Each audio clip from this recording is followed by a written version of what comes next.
wakati walikuwa wamelala kwa madhabahu, kuna chemical ilikuja ikawekwa kwa kichwa yake, potassium permanganate. Potassium permanganate. When you mix this chemical with water, it turns to be red like a blood. Sasa aliturn na kusema huyu mwanamke ako hapa amerogwa na uchawi kwa kichwa yake, na akaitisha maji. So wakati alimwaga, kweli tukaona damu inakaa ni kama mwanamke anatoa damu kwa kichwa.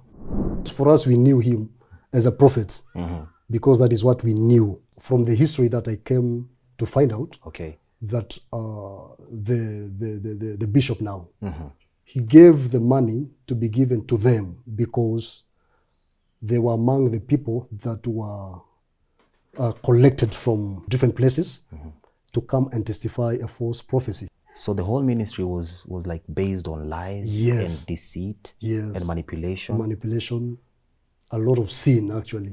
You have since reformed.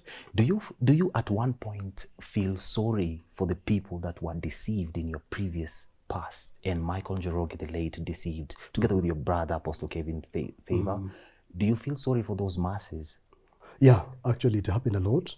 And what I did, I had to confront those people. When I went back to Ruiro, I went and I told them everything. Yes. And I told them, whether you stay here or you decide also to go, this is the truth. Yes. This was a lie, this was a lie, this was a lie.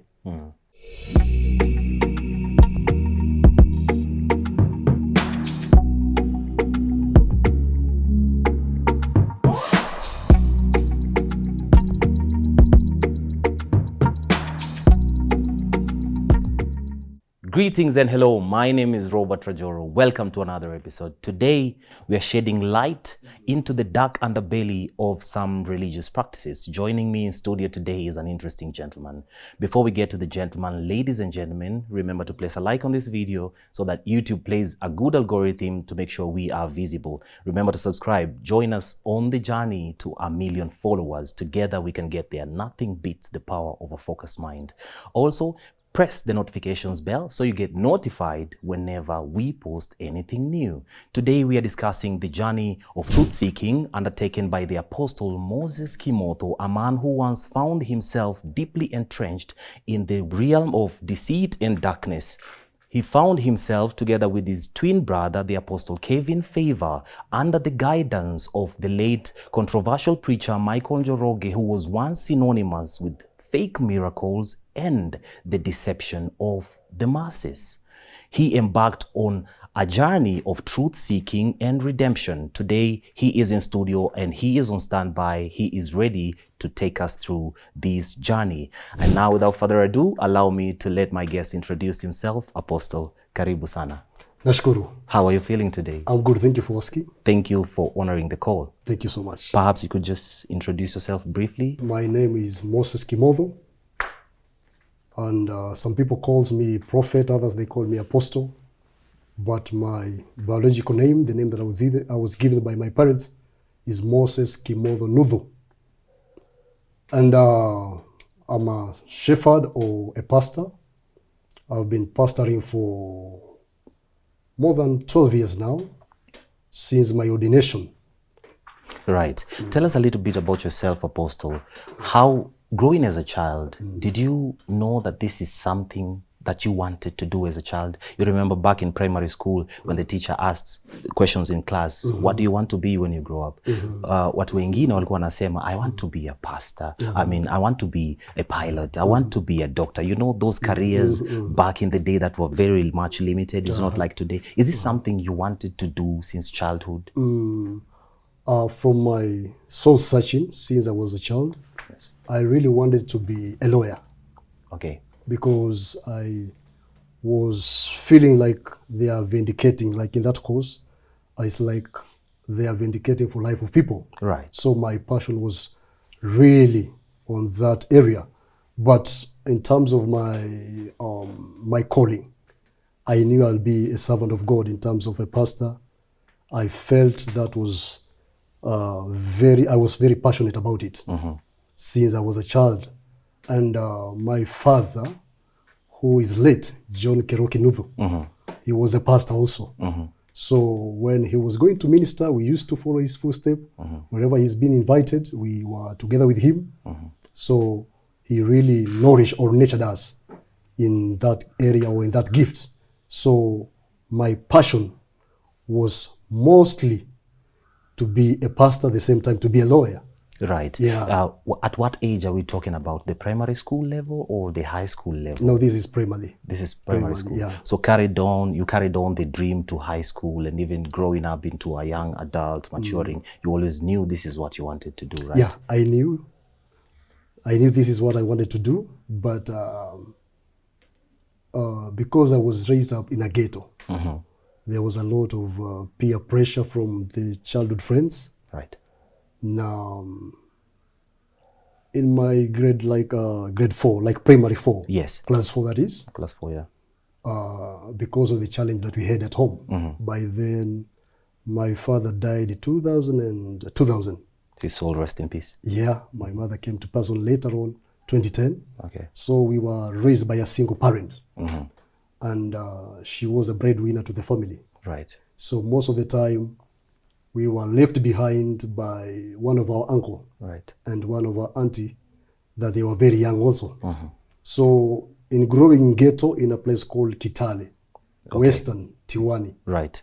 So I was inspired to be exactly what I've said, but the environment that we were raised up because of the challenges that our parents had, or my mother had. Yes. So it was not like so nourishing or nurturing what I was inspired, because for instance, my mother could go to work like 8 a.m. She's supposed to be in the office.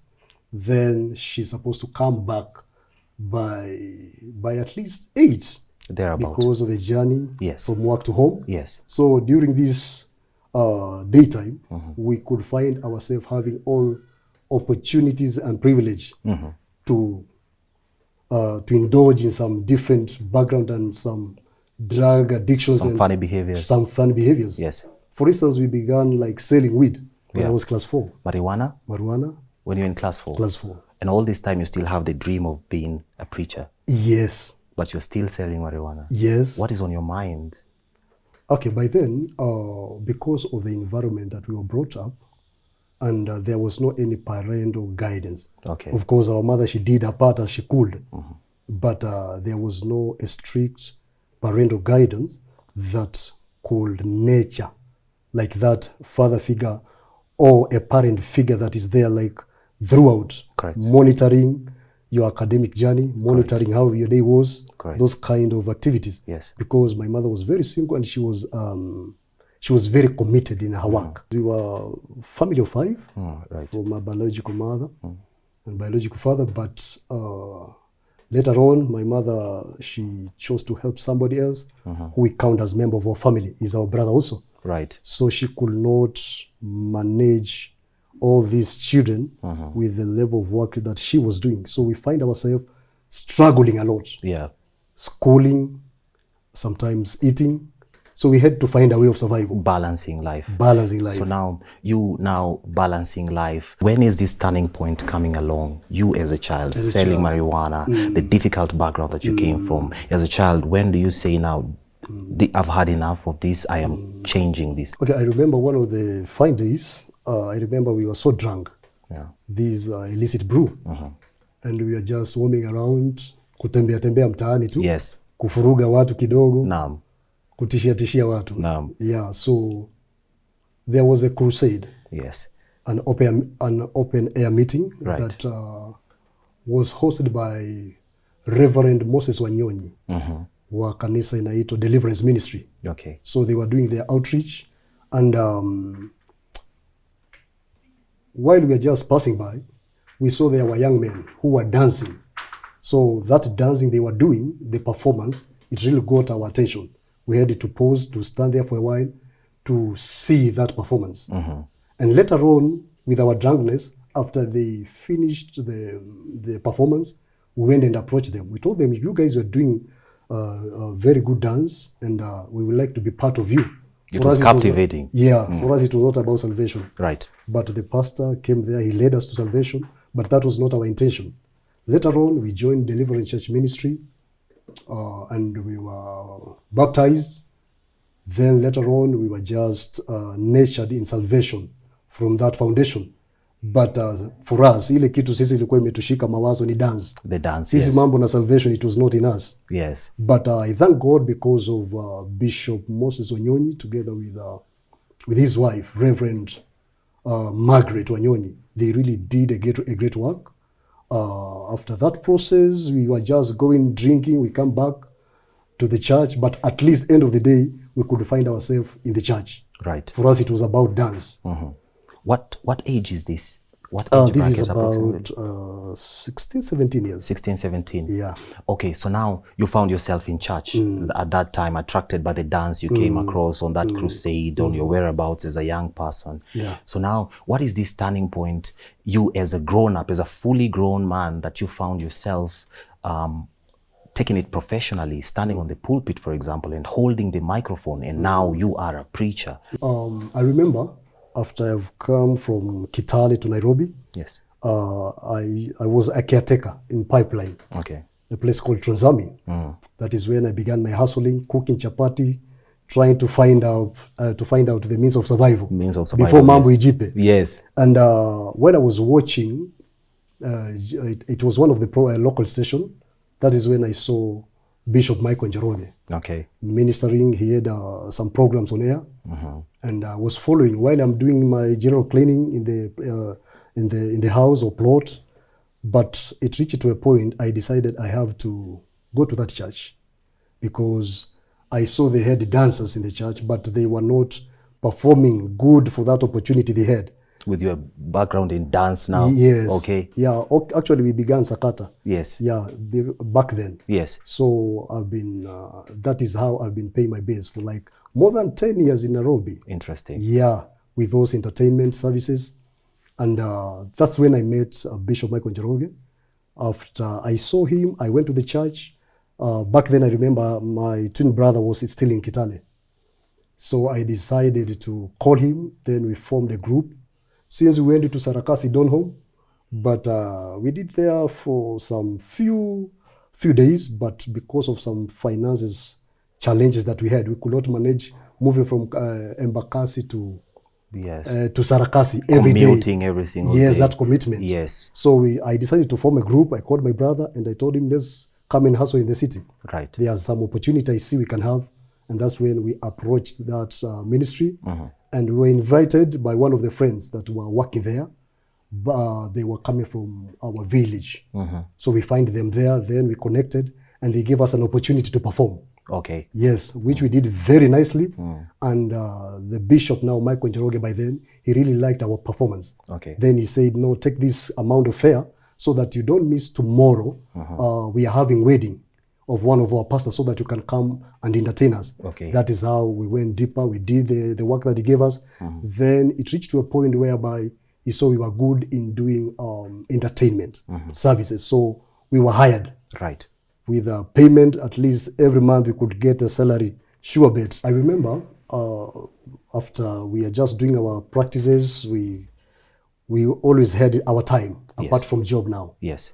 And that is when we began to go to Catoloni prayers. Don't forget the inspiration from the childhood. Right. Still, there was something of God. Yeah. And we used to go with my brother for prayers and fasting, with our dreadlocks, with our peers and everything. And it reached to a point, Michael Njoroge had that scandal that happened. Okay. I think it is 12 years ago, down the line, 12 years ago, if I'm not wrong.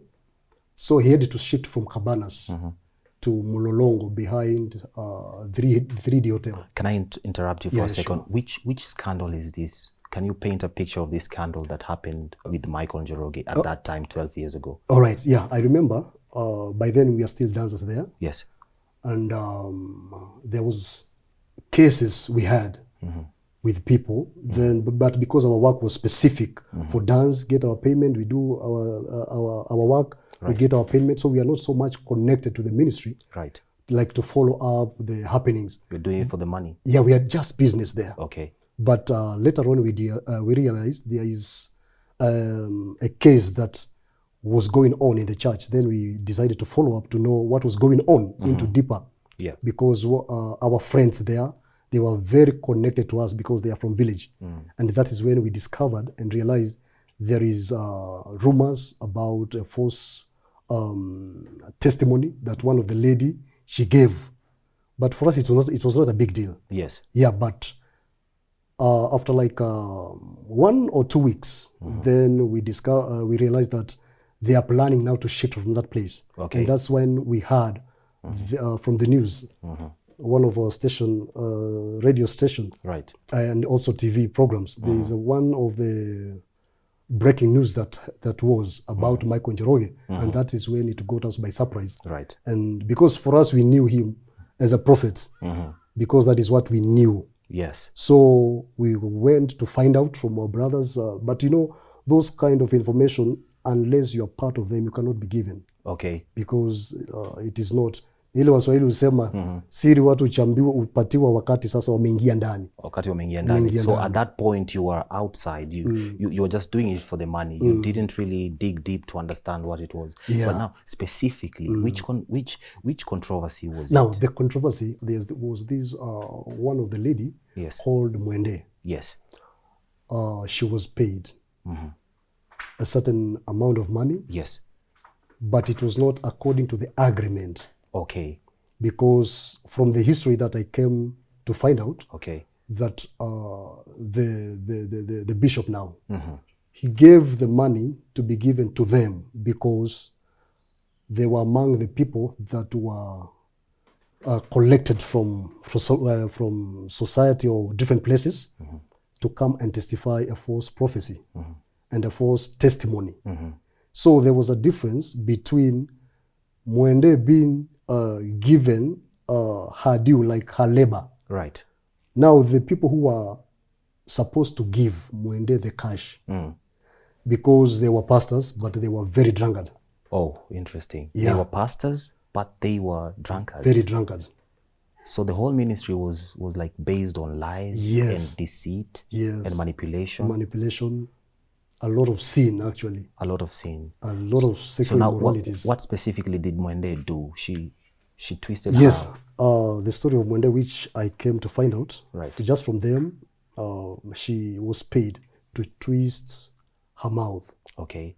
And then the story will be that she had talked negative things about a certain man of God. So that is why God judged her, or God punished her, because of that wickedness that she did. So later on we realized it was not so.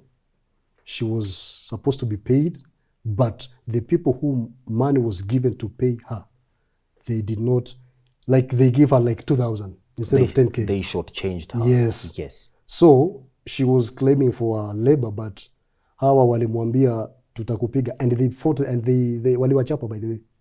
Like physically? Yeah, physically.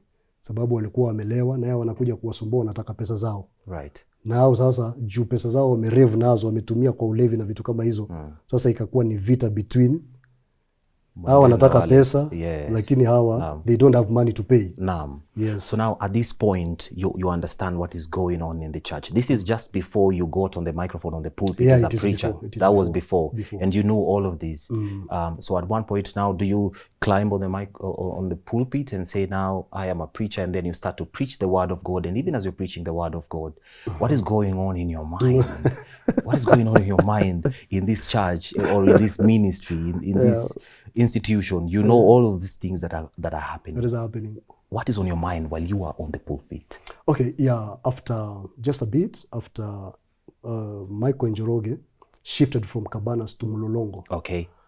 That we are still doing our entertainment. Yes. But because the money was gone down, we were told we will not be paid as usual because of the challenge that has occurred. Right. We had to understand, then to find out some other hustle apart from that. No. And so we were coming back to this new ministry where he began, like once a week or twice a week, because there was no a lot of commitment that we are supposed to be committed in.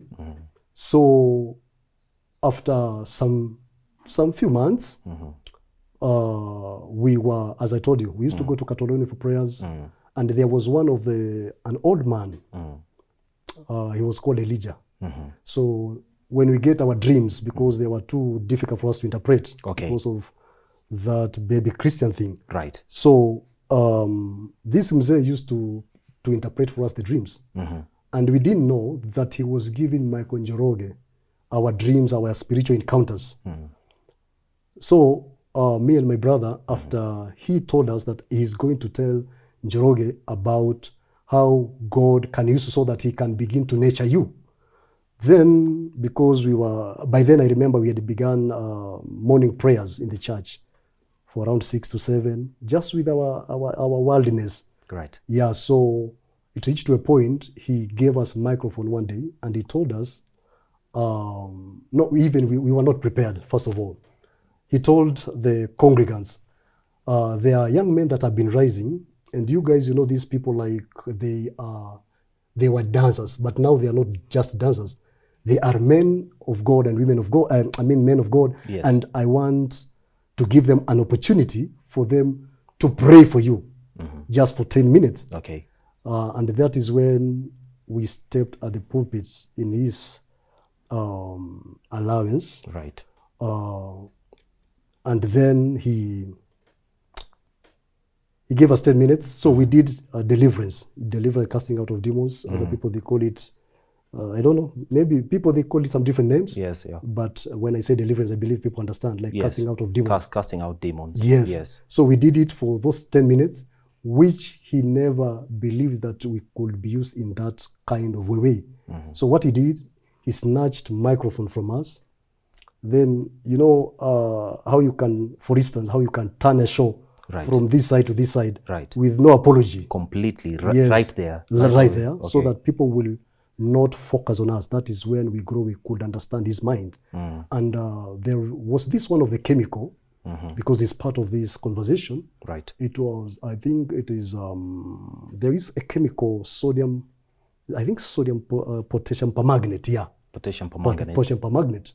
When you mix this chemical with water, it turns to be red like a blood. Looks like blood when you mix it with water. With water. Okay. So that's when we came to realize later. But while we were, when we finished the deliverance that we are doing, it's just snatched and take over the prayers. Yes. Then he said, there is a woman here who has been witched. And this woman, like the witchcraft, it is on her head. Okay. And he requested for that woman to come, and he asked for the water, like to pour the water on top of the head of this woman. The woman's head. So that he can prove the point that he wanted to drive across. So then that, because of the chemical that was on her head, because wakati walikuwa wamelala kwa madhabahu, Naam. yes, Naam. kuna chemical ilikuja ikawekwa kwa kichwa yake. Naam. Sasa hata sisi hatukujua, maana tulikuwa busy na maombi. Naam. Sasa aliturn na kusema huyu mwanamke ako hapa amerogwa na uchawi kwa kichwa yake, na akaitisha maji. So wakati alimwaga, kweli tukaona damu inakaa ni kama mwanamke anatoa damu kwa kichwa. So wait, the chemical was first poured Yes, on the head, and then water now. Yeah, water now. And then it's blood. Yes. In quotes, In blood quotes, that blood. flows out. Yes. You didn't know at No, that we time. didn't got what was happening. Do you think that the reaction is real? The blood flowing? Did you believe that? Yeah, from the false testimony we had from Mwende now. Yeah. We knew this is not supposed to, logical thinking. So where you're standing, you knew that was No, this is something that has been possible. planned. Yeah. Okay. So now what are the events that follow now? Now, after the event that followed, we were called to the office and he told us a lot of promises. And he told us, nitakuja kuwafungulia kanisa, but mkiwa hapa kwangu, mimi sipendi watu watakatifu sana. What does that even mean? Sipendi, I don't like holy people. There's too much holiness that I cannot work with it. So we are, this is our boss, our pastor. So we're just listening. But after a very long conversation, he told us he will be giving us microphone on Tuesday and Wednesday for us to pray for people like we did. But we should not pray without his guidance. So he has to guide you Yes. on how to pray and what to say. Yeah, exactly. Right. Okay, so now, how did you receive that? Did you receive that as when he said now, sipendi watu watakatifu sana, I don't like holy people, too holy. Ulichukuliaje? How did you receive it? Did you think that now, this is probably a point where I I raise an objection and say, Apana, I will be holy? Or did you just receive it and continue with your service? What was the process like? Now, the process, after the meeting, I went with my brother and we had to discuss about that conversation. And the conversation that came on our mind, first of all, how can a pastor say that hapendi watu watakatifu sana? What does it mean? And from there, some few scriptures that we know, without holiness, we cannot see God. And it was like a red flag on our side. But my brother, since he's just ni wale watu wa kusonga kasonge, twende, bora ni kazi, si tuko aso. But for me, it really went deep in my heart. I had to recite that thing now and then. Ni nini huyu mtu alikuwa anamaanisha hapendi watu watakatifu sana? Now, later on, when we were given microphone, because of that, utoto wa kiroho tunaita excitement. Wakati tulikuwa tunapewa microphone, we really desired to prophesy like he does. So we didn't know the full scope. How do this prophecy come to manifestation? So you could find while we were praying for people, we are trying also to prophesy to people. Okay. And it was very exciting for people to hear some 2-3 things, but it was not accurate and it was not that powerful like how the Father does. Yes. Yeah. So it really brought us to a point whereby we have to find more. Mzee, mbona hii anatafsiria anatabiria watu? Na sisi kitu unajaribu kusimama mbele ya watu licha ya kuwa umekuwa maombi aje. There's some few word of knowledge that you can receive, just normal word of knowledge. But we wanted to be prophets like him. Yes. So now you are there, where you are sitting, you've mentioned that hauko unasikia vizuri. It was wrong, but you mentioned your brother. Your brother's name is Apostle Kelvin Favor.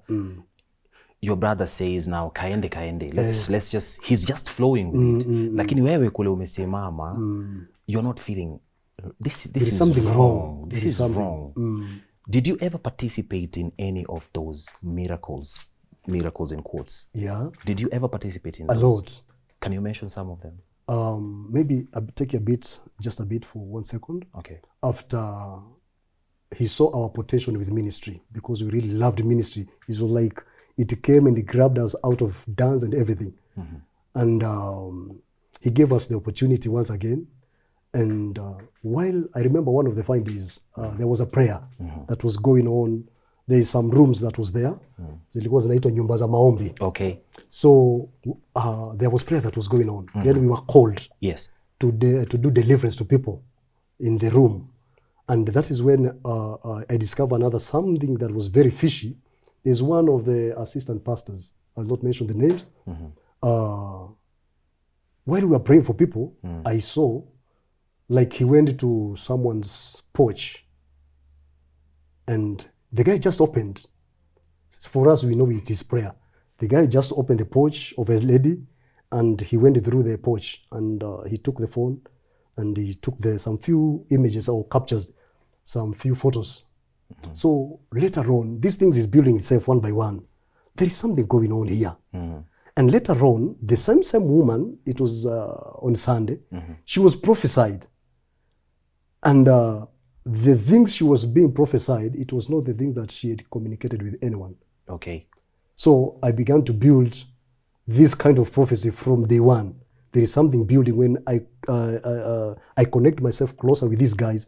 We could call them like their elder in ministry. Yes. Because we find them in the ministry. You found them, Yeah, so I began to inquire from them.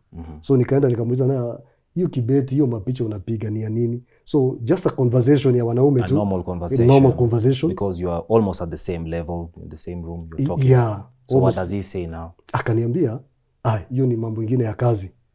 But I realized that woman was prophesied. Na mimi nikikumbuka vizuri, zile picha zilikuwa zinapigwa, the prophecy was according to the information that was taken from a bag. So the information was known already. Yes. So now when they are presenting themselves on the pulpit, that pastor, they already know what they are saying. Exactly. That those are some of the deceits. But you personally, you where you are seated now, at that time, what is this 1 or 2 miracles of deceitfulness that you perhaps performed? Okay, later on we were ordained and I was sent to the church in Bungoma to be a pastor in Bungoma. Yes. My brother was sent in Kisumu. So I remember we had to inquire. There's some information you just don't get, you just have to dig. So kuna one of these boys, wale wanafanya kazi huko. No. I called them. Now, you know, I have ministry. I have now commitment. I have to perform. Right. Because for us, it was performance.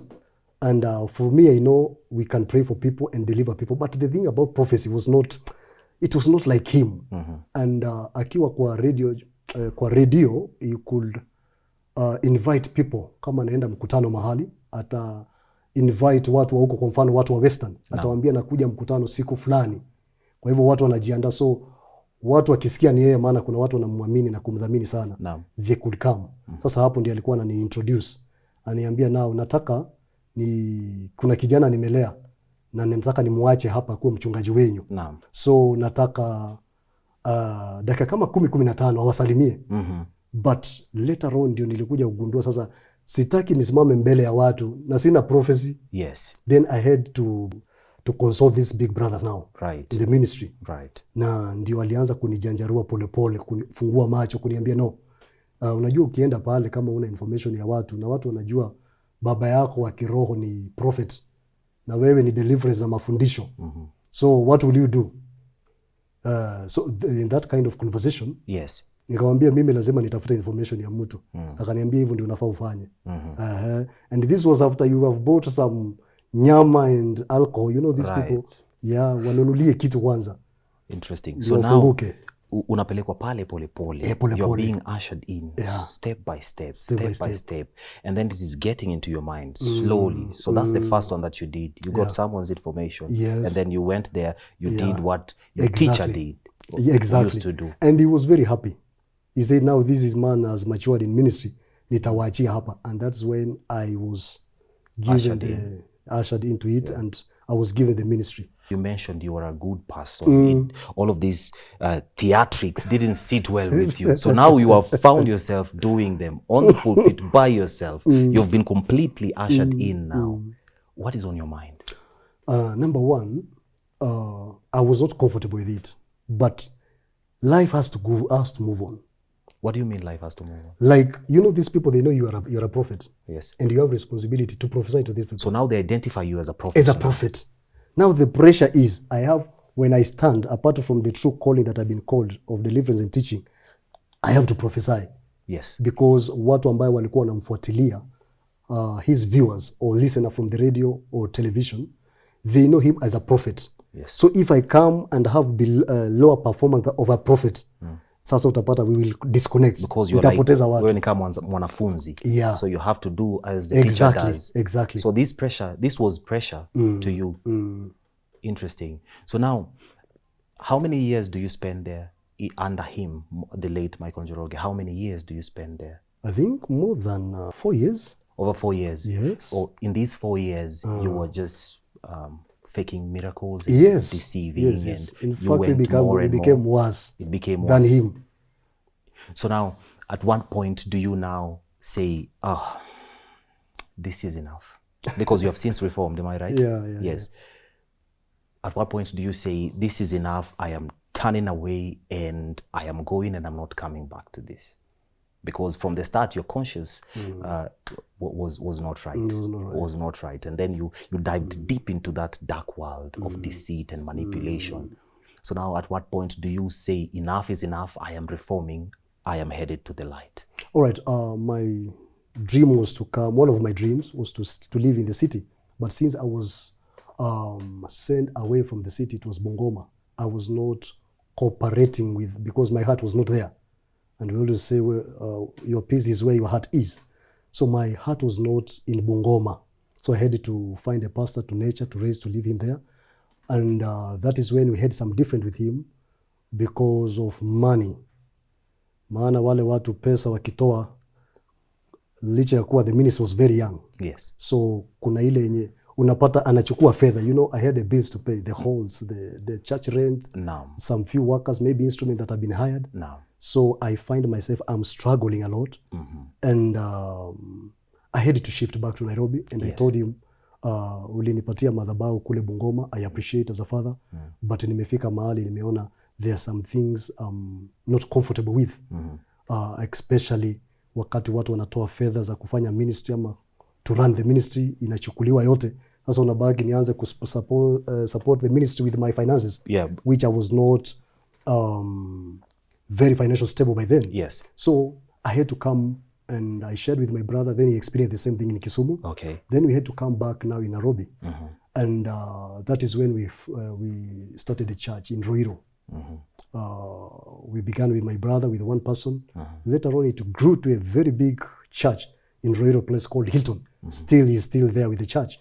So while we were ministering with him, I realized that there was some difference I had with him. Yes. Because for me, there are some miracle we were faking. Okay. To a level whereby even people can know this is fake. Right. And since it's as if this thing was so deep in him, and I had some difference with him. Yes. We were content. The differences were because of the genuinity and the non-genuinity. You are genuine and he is not. He still wants to continue with the former past. Exactly. And you don't feel that is... Yeah, nilikuwa na this feel, is when you brush shoulders now. Yeah, I was feeling we have something that is original, that we can raise the church with na kanisa ikae vizuri sana. Naam. But he falsehood, unajua inakuwa na, it had a lot of scandals. Naam. Kuna mshirika anasema kuna pesa yake imeibiwa sijui, na nakumbuka pesa ilikuwa inaibiwa kwa vibeti. Naam. I remember that. Naam. Na saa zingine unasikia kuko na scandal, kuna mtu alikuja hapa amelipwa atoe ushuhuda ya uongo and alipwe, kuna challenge kidogo, watu wamekuja wameona hiyo muujiza wanasema no, there's something that is not okay here. Sasa we are doing a lot of work, but this falsehood is killing the same labor that we are putting in. Yes. Sasa hapo ndio tulianza kukuwa na disconnect with my brother for a very long time. Yeah. Na some difference because kwa madhabahu ama kanisani akukuangi na watu wawili ambaye ndio viongozi like vichwa. Naam. Since Genesis to Revelation. Naam. Mungu akituma mtu anamtuma mtu mmoja. Alafu ana raise wengine from that umbrella. Yes. Sasa sisi tulikuwa we are both heads. So sometimes he had an idea which I am opposing or I have an idea which he's opposing. So we loggerheads all the time. Now for 5 years now. No. We are having that battle. Then it reached to a point I realized no. It is time that I have to find my peace now. Okay. Since this ministry is there, it is stable according to him. Maana sisi huduma kukua back then ilikuwa ni wingi wa watu. Naam. Na since tulikuwa tumeingia in some local television. Yes. So we had very many people, like very many a huge following. Huge following. Yes. Yeah. So now at what point does your brother now move out, or what point do you move out? How did that happen? Exactly. So I remember it reached to a point I had to call him somewhere in Central Park. Yes. We had a very long conversation. Nikamwambia mimi mahali imefika vile nasikia from my inside, it's time we are going to separate. Na to separate kwa ubaya ni kwa sababu me I want to find myself. I want to find there is something I feel deeply I'm missing. Yes. I want to find what is that. Na because we had a brand that we used to call ourselves Twins Prophet, which was a big catch to people, especially our followers. So aliona ni kama ninavunja ile jina ambayo tumeijenga kwa muda. No. So nikamwambia hivyo ndio vile mimi nasikia, na sasa kwa sababu ya difference tumekuwa nazo, mimi nitafungua kanisa mahali Kahawa West, na in case nataka ukuje unisaidie, tutasaidiana kazi. Si tumesaidiana, tumejenga this ministry. Yes. So in case I need a hand of help, I will call you. No. But he was not comfortable with it. Okay. That is when I began the journey of prayers and fasting to find myself. All this time he is still in the dark. Yes. The dark web. So now you're praying. You moved out. Yeah. You moved out. So now, at what point did you have this brushing of the shoulders together with your brother? Because I understand there was a battle that went even to the courts. How did it get out of hand that you decided not? Because I understand you approached him. You mentioned Central Park. You are the one that made the first move. Let's talk. The mediation process. At what point does it now get out of hand and gets to the arms of the law in court? I remember because there was a group that we had of these false prophets. Yes. For around 25 to 30 people. So I was one of the people to leave.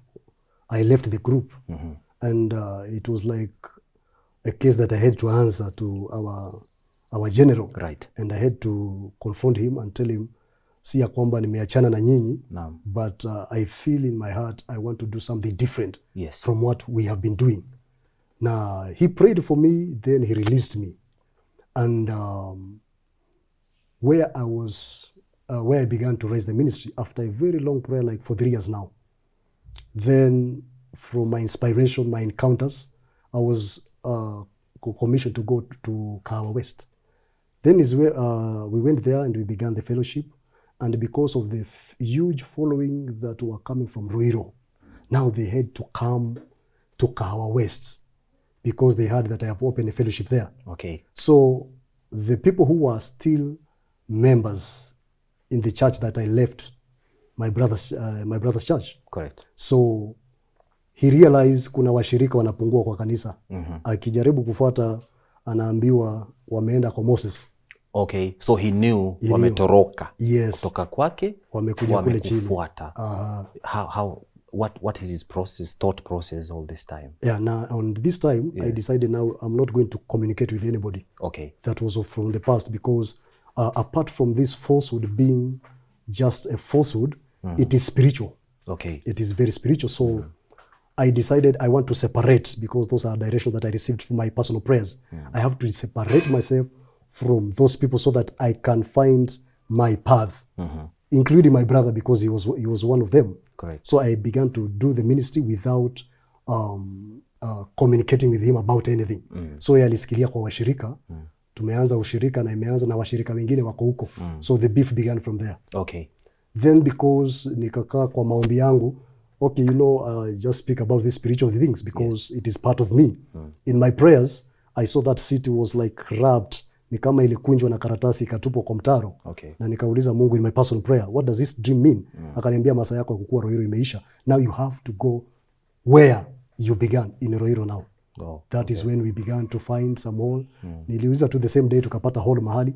Then tukakuja pale bypass mwisho wa chuma. Right. Near 40, there's a place called Fort Jesus. Okay. Then my brother, he's translating this as a battle now. But for me, I am investing a lot of my time in prayers to get my spiritual path. And alikuja siku moja wakati siko, akaona mahali kanisa iko. But one of the washirika aliniambia, your brother was here. So I was asking myself, mbona amekuja? Unajua kazi nyingi tulikuwa tunafanya ni akili sana. Okay. So lazima tufikirie, huyu mtu amekuja na hajaniambia what was the reason. Then one of the mshirika alikuwa huko, alikuja one of the Sunday akiwa analia sana. Na alikuja akaniambia kuna kitu inaendelea na ndugu yako na mtoto wangu. Kuna uhusiano amekuwa na mtoto wangu wako underage. Na niko kanisa. Then I knew the repercussion of that thing. Okay. Sasa nikasema despite of the challenge I had with my brother before tuachane, na since I had to separate myself with him, let me go and share with him as a brother now. Mwambie kuna mambo unafanya na hii mambo kuko hivi na hivi, there's something that is not okay. Na kuna mama fulani unamjua na mtoto fulani na fulani, akaniambia kuna shida fulani. We had a very small conversation which hatukuachana tena vizuri. Okay. So beef inaendelea ikijijenga. Difference. Yes. So kuna siku nikawa nimepanga with my uncle. Yes. Maana we are the firstborns. Now when my mother died, she was married when she was very young. So my father died also when he was very young. So mahari ya wazazi haikuwa imelipwa.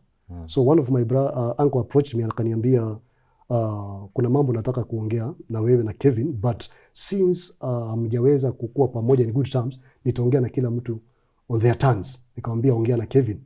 Akamwambia kuna mahari tunafaa twende tuanze kulipa ndio ifungulie wale wengine. Maana kwetu kama jamii wa Kikuyu, kama mama yetu alikuwa firstborn, wale ambayo wako nyuma yake, the siblings, mahari yao iweze kapokelewa kwanza. Okay. Mpaka yule wa kwanza afungue mlango ya wengine. Yeah, so I saw it was very something that is very sensitive. Na kwa sababu I had carried the burden of my uncle and my grandmother, then I decided one of the fine nights to approach my brother. Maana ametafutwa na shosho na wajomba hashiki simu. Anawaambianga tu nitaongea na nyinyi. Almost 9 months ikaisha. Na kuna one of my cousin alikuwa anafaa kulipiwa mahari. Lakini sasa naye wajomba na shangazi awaambii kuna challenge hapa. Wanawaambia nyinyi ngojeni. So the father from my cousin side walikuwa pia wana challenge. Wanashindwa kwa nini tunataka kulipa mahari na tuko tayari. Na huku kwa hii boma hatupokelewi. So I had to approach my brother. Nimwambie shosho and our uncles, this is what they were thinking because of ABCD. Hiyo siku nikienda maana I observe the mood. we had a difference bado. We can just feel it from the atmosphere. Yes. So nikaona huyu mtu we are not in terms. Nikajua sasa I'll just carry on that assignment. Yes. Nitafute fedha. I go there and I stand on the shoe of my father. Nilipe mahari tufungulie wale wengine mlango. But my uncle wako wanataka hivyo sana sababu ya kusije kukuwa na conflict ya kifamilia baadaye. So nikasema hiyo ujumbe ninaachia the wife now that night. I just leave the message to the wife in case hata isikia kutoka kwangu, aisikie kutoka from the wife. Yes. Na ndiye akisikia tumesongeza mambo ya kifamilia, sikuje kusema mbona alifungiwa mlango nje. Sikujua kumbe he had a beef with me. Tukiwa tunaongea, maana sasa nimeachia wife, wakati alisikia message, he ran very quickly kunifuata. Na nikaona mtu ndio yule anakuja. I decided to sit somewhere. Nimungoje, tuongee, tumalize just beside the church. Yes. Sikujua ameweka machete hapa nyuma. Machete? Yeah. He had machete, ameitaki ni kwa trouser vizuri na amevaa koti, akikuja hata ungeiona. Now since I had some spiritual battle with him, I knew huyu mtu you can just feel kuna kitu is not okay. But since of the message that I was to deliver, I had to do that. Maana sikutaka kukuwa na mambo mengine baadaye. So nikiwa nimekaa chini, tulianza convert. Nikamuuliza Kevin, between me and you, who is the elder? Now, because I want to bring him to this sense. To reality. Yes, maana yeye ametangulia kuzaliwa kwangu na 3 hours. Naam. So nikamuuliza, akaona ni kama maybe I'm becoming too offensive. Okay. But nikamwambia umeacha hiyo majukumu ya firstborn. Sasa mimi nataka kuichukua, kuitekeleza. Maana hatutakungoja ndio mambo isonge. Naam. Na kwa sababu yeye alikuwa amejipanga. Ikiwa nimeketi tu nimeweka mguu wangu mmoja juu ya nyingine. Niliona ametoa panga. Sasa from that pre-seconds hapo ndio sita, I cannot tell exactly how because I was not expecting. Okay. Alitoa panga kama amenilima mguu, amekata mguu. Mguu which part? The thigh? On my patella. Okay. Kwa magoti. Okay. The left knee. So within those seconds nilipata niko chini and mguu yangu nilisikia imekufa ganzi safari moja, so sikuelewa exactly what is happening. What time of day was that? It was around 8:45 going to 9 PM. Yes, walikuwa na kesha and this is happening just in his church. Okay. Nje ya kanisa. Naam. In fact washirika wanakuja wakiingia kwa kanisa. Naam. So people saw that? Yeah, there's some few members who saw. So now what are the events that follow? You're bleeding, obviously. Yes, I'm bleeding. Katwa, obviously. Does he chop you again? Yes. Ingine ilikuja it was 2 times. Maana niko chini amesimama. Yes. Sasa akija pande hii napanga, maana I was protecting the upper side of my body. Yes. So yako the other side of the leg. Right. So akija hii side inazunguka. Na akaniambia leo nataka nikuue tukuzike vile tulizika mama yetu. Then ndio niliangalia mguu yangu nikaona ina bleed and I knew no, this man is very serious. Nikiwa kwa hiyo some few seconds kufikiria if this thing is real, ndio alirusha panga ingine tena sasa. Ikakuja ikanikata chini lakini nilitoa mguu. Ikakuwa minor injury. Okay. Sasa nikaona this man is serious. Hapa sasa sio ndugu ile mimi najuanga. Are people reacting? Yes. Or people are just watching? There are some, maana sasa ndio kesha kwa inataka kuanza. Naam. There are some few people wenye wanakuja kuingia kwa kesha. Na since hiyo barabara inakuwa ni barabara ya watu. Naam. Kuna watu walikuwa wanapita bado. Naam. So watu wakikuja kuangalia what is happening, alikuwa anawaambia huyu ni mwizi. Muachane na huyu mwizi. Na unajua mji tumehubiri for a long time kidogo. Okay. Kuna watu wakikuja wanaangalia no, these are brothers. They know you. Yeah, they know me. So yeye anawathreaten anawaambia this is a family issues. Yes. Na kama unataka kujipata police station leo, wewe ingilia. Now nilisikia sasa ni kuanguka nitaanguka, maana nimepoteza damu nyingi sana. Bahati mzuri kuna mama ambaye alishuhudia hiyo kitendo, ndiye alienda akaita mtu wa motorbike. Akamwambia kuna pastor fulani namjua na tumekuwa hapo tukaambiwa tutoke hapo. Sasa wewe enda tu umbebe. So that is when that man came and he threatened the man sana. Na mke wake alikuwa kwa mlango akimbembeleza, baby usimkate tena, na mzee wa kanisa. Naam. Na huyo mtu ndiye alikuja akapersist sana. Yeye anamtishia lakini alikuja akanibeba. Na sasa tukaenda nikaingia kwa OB, ilikuwa pale Gitambaya police station. Okay. Roiro. So nikaandikisha OB, nikaenda Roiro hospital for the first aid. Yes. Na from there sasa ndio nikaenda Gatondo hospital. Yes. So fast forward now, how do you find yourself in court? Mko kotini? After all that while nimekuwa kwa hospitali, it reached to a point wakati sasa nimemaliza surgery, nimeshughulikiwa, nimerudi ni recover, it took like a month. Okay. So pale police station nilisikia kwamba ndugu yangu alienda pia akachukua OB that day. Okay. Na nikajiuliza, huyu mtu amenikata na yeye ameenda amenichukulia OB. Okay. Na mimi najua hiyo siku we didn't fight. Yes. So nikaona now this man want to finish me completely. Yes. Now I had to respond very quickly. Nikaenda pale police station. Little did I know. Pale police station kuna Copland mwenye alikuwa anashughulikia kesi yangu. Yes. Alikuwa anaitwa Musa. Nilikuja kuangalia document yangu ndio pia mimi nianze kujaza sasa zile mambo za P3. Yes, the P3 form. The P3 form. Na kuna zile document nilikuwa nimempatia wakati najaza zile process. Naam. Ndio zilikuwa zimepotea sasa. Okay. I want to proceed with the P3 form, lakini sasa zipatikane zimepotea for another 1 month. Do you think that was compromised by your brother? Yeah, because he was you know that? I know, it was compromised. So he got there before you. Yeah. Na kaenda ka compromise the legal processes. So how now everything has been compromised. How do you find yourself in court? How does this document get to court? Yeah, there was a woman, she was a co-worker, like one of the worker in police station. I approached her. Nikamuuliza, madam, I don't remember the name. Kesi ikifikia hapa, maana hii kesi hatusongi. Kesi ikifikia hapa mtu anafanya nini? Is there any around office yenye iko senior than this? Akani advise. Akaniambia enda pale Royal Station, kuna OC wa crime. Anaitwa Mr. Biketi. Okay. And that's when I just ran there very quickly. Yes.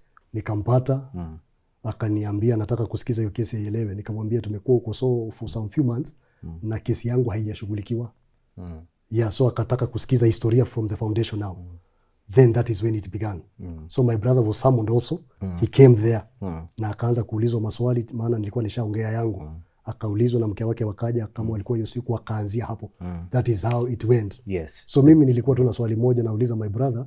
Mimi najua ulinikata, but I just want one thing to know. The reason ya kunikata ni gani? No. Sina mambo mingi. No. Mimi uniambie tuelewe. Ni nini imefikia kubwa? Ifike mahali unikate. Ni nini tunaulizana? Mimi sijaingia kwa nyumba yake. Okay. Kutongoza the wife. No. Nothing. Hakuna pesa tunadaiana. Hakuna shamba mahali. No. Tuliachiwa ya kwamba tuna kesi nayo. The rivalry was because of the ministry. The ministry. According to you. Yeah. Is that right? Yeah. So now, how do you settle the matter out of court? Because I understand the matter was settled out of court. In an out of court agreement, our constitution provides the legality for such. At what point now do you decide this let's talk out of court? Do you feel remorse for your brother? Because this is your blood, this is your kin. How do you decide to settle the matter out of court? It was requested by our family members, the elders now in the family, from my father's side, since they had that story. But he twisted now the story. Yes. Ikakuwa sasa ni tofauti, ni opposite, sio vile mambo ilikuwa. And I was given that information, maana the elders from my father's side, the uncles now, walikuwa wanataka tukuje nyumbani, maana wanataka kusikia hiyo kitu vizuri. Na nikasema mimi sitakuja kwanza, akuja awaambie vizuri. Alafu mimi nikuje tukiwa naye sasa tuongee. Also from the mother side, maana hiyo mambo iliwasumbua sana. So it went on, but hakukuwa tayari yeye sasa kukuja nyumbani either. Kukuja tupatane, we confront this matter. Yes. Na the proceeding of the case is going on. Akawa anatoka na bond. Anafanya kesi akiwa nje. Akiwa nje, yes. Yeah, so the process continued. Ikafika mahali after a very long time, almost a year. Nikasema no. Huyu mtu, end of the day, I know when my parent died, like my mother, when I came to Nairobi, I took my family back to Nairobi because I needed my sibling wasome hivyo. My brother pia hivyo, nikaona mahali tumetoka, nikasema no. This is enough. Hata kama itakuwa ni kama kuna mambo ingine, then I decided no. Wacha hiyo kesi ishe. So kesi imeisha, you withdrew the case completely now. Yeah, we went to the court and withdrew. Yes, because our constitution provides the power for that. You as the complainer, you are able to withdraw the case and say, I don't want to proceed with this. That's the end of it. Yeah. Is that what you decided? Yeah, I decided that. Okay, so now that's in order. Let's now go to your reformed side, Apostle Moses Kimotho, this reformed man with the church, is it still in Ruiru? No, we had to shift because of my security Reasons. Yes. Reasons. So now where is the church based? Now we are just doing fellowship indoors. Indoor fellowship. Yes. And we don't disclose where our church is because I know there is some insecurity that is... Insecurity. Yeah. Insecurity is because of insecurity reasons. Yeah. You have since reformed. Do you at one point feel sorry for the people that were deceived in your previous past? Do you feel sorry for the masses that perhaps you deceived and Michael Njoroge the late deceived, together with your brother Apostle Kevin Favor? Do you feel sorry for those masses? Yeah, actually it happened a lot. And what I did, I had to confront those people. When I went back to Ruiru, I went and I told them everything. Yes. And I told them, whether you stay here or you decide also to go, this is the truth. Yes. This was a lie, this was a lie, this was a lie. And if you have, it is in church service, if you have a question that maybe you have ever had, I'm here, ask me and I will tell you. And of course, it really affected the ministry because some, they knew the reality. But I was healed from the inside. Yes. And I was very decisive. I decided I'm not going back because of what people think or say. Right. I've made my mind. And it really took a long time. Let's talk about those people, the same people that were feeling deceived. What do you think is on their mind all this time? Like, immerse yourself in their shoes. What do you think is on their mind? Do you think that affects their belief systems? A lot. Has anyone ever come to you and say they are struggling with belief? It happens. I remember there's one of my spiritual daughter that she's very close to me. Yes. I remember kuna wakati, maana yeye alikuwa anajua we are prophets.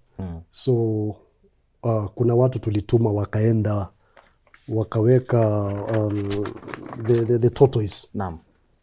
And those scary animals. Right. Ikae kama uchawi. Right. Tuhaka na ingine tulitumanisha kiende keko kwa nyumba yake. Na maana kuna pesa tulikuwa tunataka kutoka kwake. So pesa ikawa haitapatikana. Yes. So ikakuwa ni gari ndiye atauza. So he had to sell the car. Yeah. So after my process of healing, we are still communicating, but she's one of the daughters, and she's called Lucy. She's one of the daughters that really stood with me a lot during my difficult moments. Maana nilikuja nikamwambia ukweli, hizi vitu zote unaona na gari yako vile ilienda, it was false.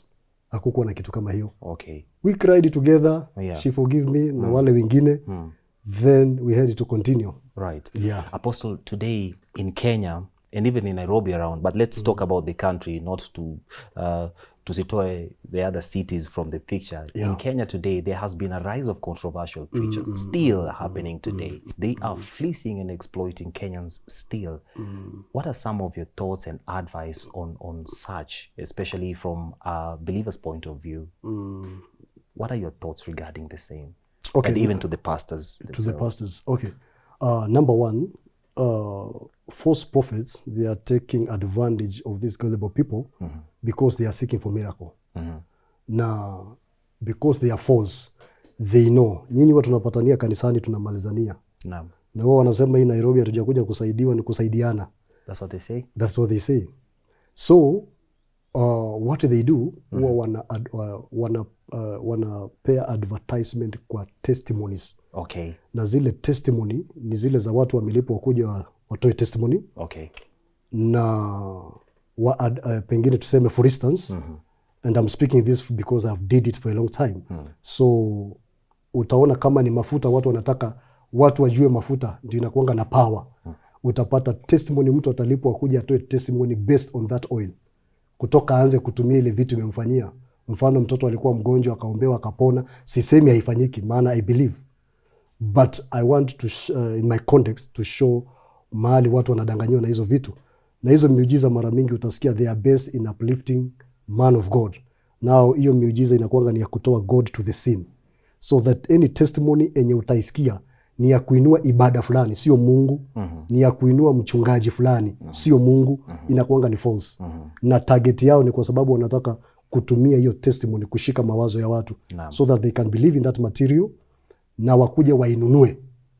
Lakini sasa the damage they are bringing in the spiritual realm, now they have changed the faith of people from God to begin to believe in these material things. Right. Yeah, so so spiritual aspect, wametoa watu kuamini Mungu. Wameanza kuamini some small gods. It's like more brainwashing. You think so?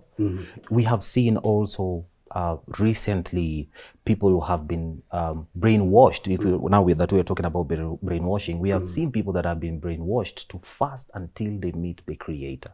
What's your take on that as a preacher? Number one, it's a high time for people to know God by themselves. For the people to begin to know God by themselves. Okay. Sio Mungu wa kuambiwa na watu. Maana maandiko yanasema Matthew 7:7, ombeni nanyi mtapewa, bisheni nanyi mtafunguliwa. Atutoi the part ama position ya priest, which we cannot remove. Okay. Maana the priest is a voice of God. Right. Lakini kuna mambo ambayo watu wametegemea wanadamu, wachungaji, na wametoa imani yao kwa Mungu. Na sasa kwa mfano mimi, kuna mtu unaweza sikia ananiambia, mchungaji, ndoa yangu iko na shida, niombe. It is good. But ukipatana na false, they will take that prayer point to turn it to something else. Right. Yeah, so it is high time people to know God by themselves. Maana hakuna mahali Mungu anasema ukiomba mchungaji tu ndio maombi yake nasikika. But atu bypass ya kwamba kuko na priesthood office ambaye Mungu ametuma watumishi wake to nurture people from one level to another level in spirit. Kwa hivyo kanisa watu waendelee kukaa, lakini wakae mahali waliongozwa. Na ndio unaona kuna wakati mwingine nilifundisha, maybe before I finish on that point, Jeremiah chapter 3 verse 15. Maandiko yanasema, I will send you my servant who will lead you and he will feed you in wisdom and in knowledge. Sasa sio mtu huwa anajua the right man of God. You pray for God to direct you. Maana kuko na a lot of false church. Right. Na zingine hatuwezi tukamention ni gani, but mtu binafsi aombe apate direction. When God leads you, you'll arrive to the destination. Thank you, Apostle. Even as we wind up and conclude, personally, where you're sitting right now, do you feel a better man that you came from the dark web to the dark world, and now you're already there? That's what you said in your journey of seeking the truth. Do you feel a better man right now? And what are some of your sentiments towards some of those preachers that are still in the dark, that are struggling to find their way to the light?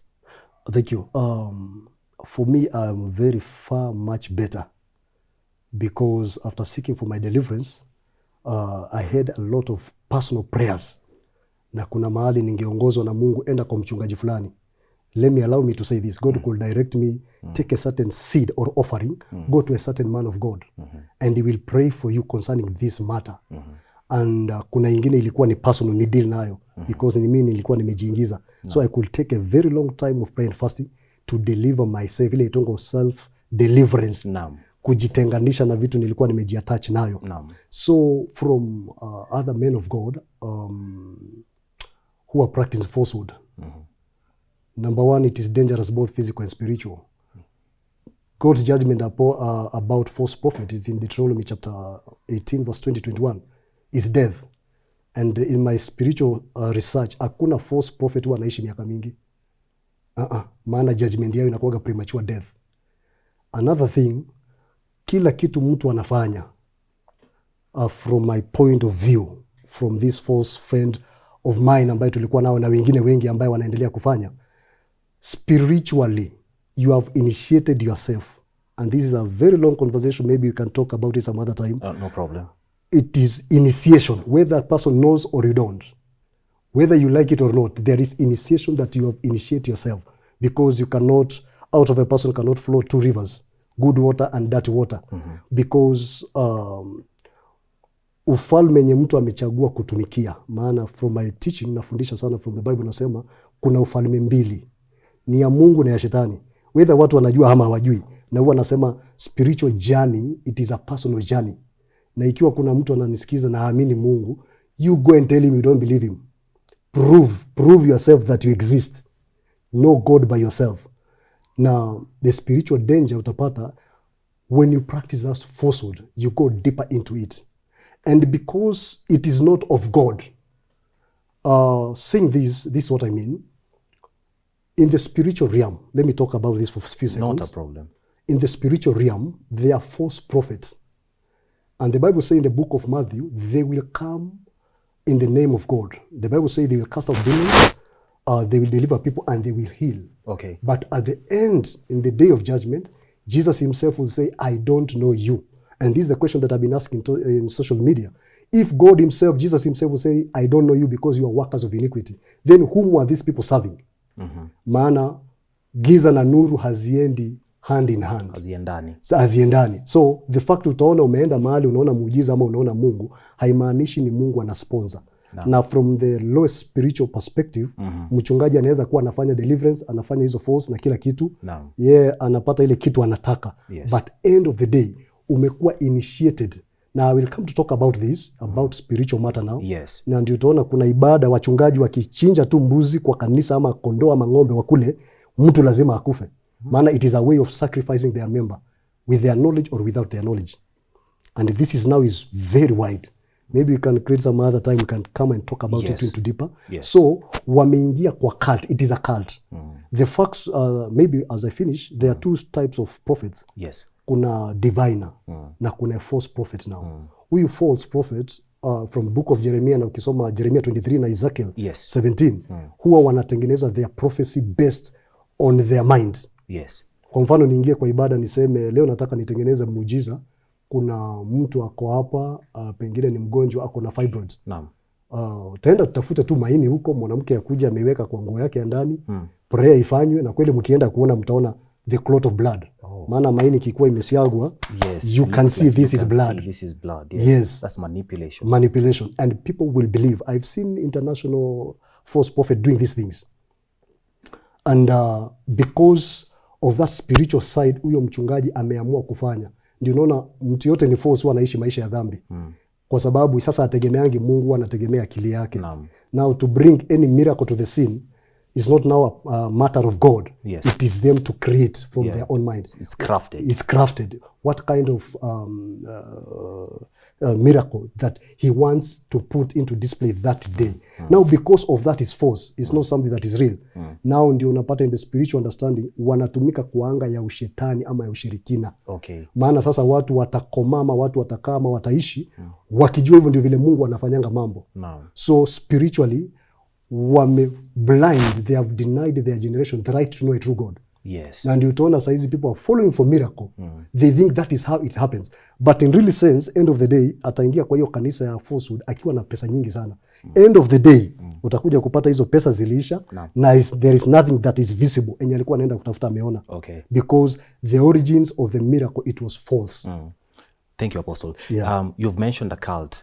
This I said this is the last parting shot, but Apostle is interesting. You will agree with me. My brother, today we have not shared anything. We have not. You are welcome. You are welcome. I'm sure we will find time where we now dive and delve deep into these matters. Sorry to cut you. Actually, there are things that I could like maybe there's some other time. Kuonyesha sasa watu vile falsehood huwa inafanywa. Sure. For instance, maybe for next time. Vile mtu anaweza akapata ujumbe ya mtu na akakuja akaanza kuitabiri. Maana watu wengi they see those things but they don't know how it's being done.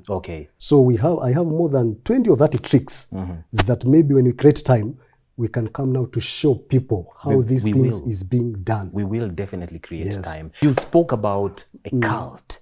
What is the difference, briefly, what is the difference between a cult and true worshiping of the living God? What is the difference? Okay, from my understanding, any service that does not glorify God, it is a cult. Any service that does not glorify God, that's a cult. It's a cult. Do you have an example? For instance, let me talk about this falsehood because I can give a relevant example. Briefly, For instance, kwa Michael Njoroge, ungepata kuna siku wanaenda kuchinja na maombi itaombwa, watu wanachinja. For instance, ni sheria wanaitia watu wanataka kula kwa ibada, just fellowship to eat. Upate pengine ile mbuzi kabla iletwe kwa watu waikule, kuna ibada ilikuwa inafanyiwa kwanza. Lakini wale ambaye wako hapo because of lowest level of spiritual understanding, ni maombi imeombwa. But ukiangalia from foundation of the Bible, I support haina any supporting document from the Bible. Okay. For instance, achukue kisu, aweke juu ya mbuzi, alafu ape mwingine, aseme maneno, aweke juu ya mbuzi, kwa kichwa ya mbuzi, then they slaughter. Then watu wakija kukula ile chakula, licha ya kuwa they prayed in the name of God. But now this service they are doing is ritual now. Maana wanaishiate watu. Ndio unaona mtu yote ameingia kwa cult. Kwa kanisa ya cult. Sisemi kukunywa Lord's table ni vibaya. Maana watu wanafanya hizo services. But when you are in falsehood, kuna vitu unaweza pata mmechanganyiwa kwa hiyo Lord's table. Even hiyo bread. Maana sasa unajua I've been doing this thing for many years. I know. So wakati imechanganywa, the intention ya ile ibada imefanywa now before the main service, ni mtu yote ataparticipate. Hata waitoka kwa hiyo madhabahu. Ndio unaonanga mtu yote ameattend falsehood akaingia. Huko mnaweza muona na matrakta lakini hatoki. Apostle, do you maintain communication with your brother? Kevin Favor? I was doing that for some few months, but it reached to a point because of some spiritual battle I had with him that I always see in my vision, in my dreams, in my prayers. I had to separate completely. Maana sasa maombi yangu ni yavuke this side. So that we can read, because hata saizi tukianza kukula na yeye ama to dine, spiritually I'll get an attack. Okay. Because ni kama nimerudi kwa ile anga ya zamani in the falsehood. Yeah. What is this that you would like to communicate to your brother? Assume this is your brother. Speak to your brother. I waited for this moment. My brother listened to me. Tunaweza kuwa tumezaliwa pamoja. Na kila mtu ana safari yake ya maisha. Tunaweza kuwa tulikuja siku moja lakini masaa ni tofauti, pia siku ya kuondoka kwa dunia ni tofauti sana. Don't live your life based on other people. Find who you are, find yourself, find your ministry, because I know and I believe in you. You have something that is very original. Something that is not compromised. Lakini sasa imekewa giza because of the falsehood ambayo unatumika ndani yake. Hiyo kilio watu huwa wanalia sababu ya pesa ama sababu ya kitu fulani. Umeambia mtu ni mchawi na pengine mama yake sio mchawi, umekosanisha huyo mtu na boma yao. Now hizo vilio zinakuanga let me talk to you as a spiritual person now, from my spiritual journey. You have an original thing ambayo Mungu alikuumbia. Sasa wakati unaizuia na uovu, utaishi ukioperate under a very lowest level of your potential, kwa sababu kuna kuanga na justice system of God. Na ikiwa unajua ama haujui, it doesn't mean it does not exist. Na maandiko yanasema God is not a liar. Whatsoever a man so shall he reap. Na ukitaka kujua maisha yako mwisho itakuwa wapi ukiendelea na falsehood, angalia mtu yote anafanya falsehood. For instance, Michael Njoroge alipumzika, alikufa. Angalia maisha yake, ukiona unaishi vile aliishi, unahudumu vile alihudumu, hii inatosha ikuonyeshe mwisho wako itakuwa hivyo. You don't need to be 50 to understand that. Just observe what you are doing. There are people who have been doing it. Mwisho wao ulikuwa aje.